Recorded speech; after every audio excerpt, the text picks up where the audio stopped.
J-Lo butt. But the same results that you get with exercising your body, your physique, you can get the same results with exercising your brain. Not like literally taking it out for a jog or anything, but just like doing brain games and stuff. What I'm trying to emphasize is the importance of keeping your brain active and healthy. With that being said, I'm going to explain to you my 3 main points I'm going to be talking about today. My first one is how brain games can prevent Alzheimer's. My second one is how neurons are created. And the third one, ways to keep your brain healthy.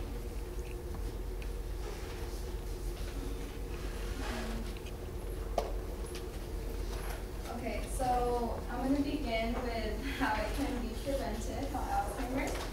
Alzheimer's is a bad disease.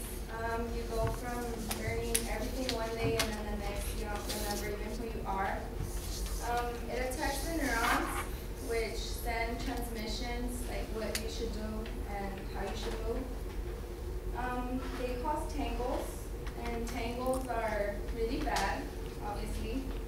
And that's the left side is when people have Alzheimer's, and then the other one is a healthy brain. So I'd rather have this one. Okay. So let me show you. Okay, so these are tangles, and they can be toxin to your brain. This one is the microtubules, and it's like if you had a big bag and you would put helium balloons inside and then open it, that's what would happen inside your brain. Everything like would go out and you would lose your mind. According to the New York Times on April 2012, a study by Susan J. and Martin D. from the University of Maryland found that young adults who practice playing games showed improvement in cognitive ability, such as making connections, reasoning, and getting to the bottom of things much quicker. Your brain is like a muscle, and if you don't exercise it regularly, like any old muscle is gonna get flabby, it's gonna like lose its ability to perform at its best.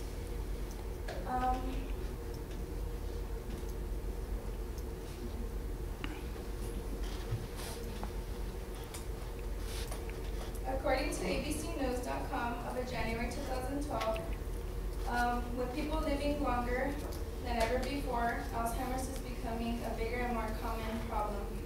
I think it's not because we're living longer, but because we rely on technology too much.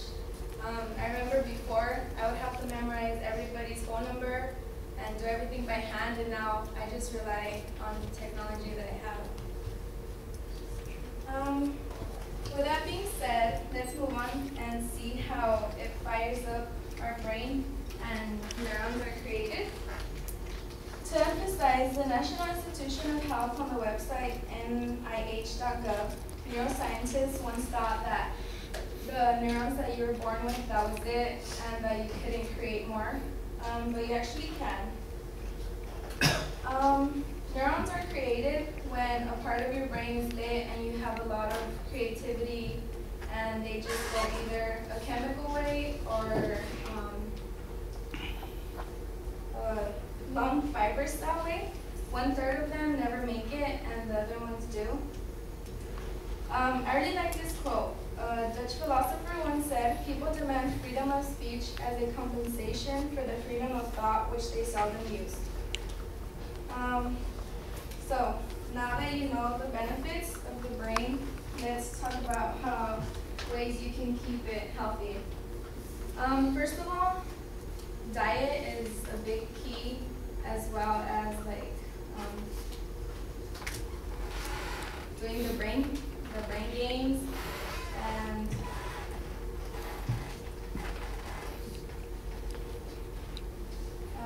there was a website called Resource for Science Learning, and that states that age-related lost memory results from lack of mental exercise and stimulation.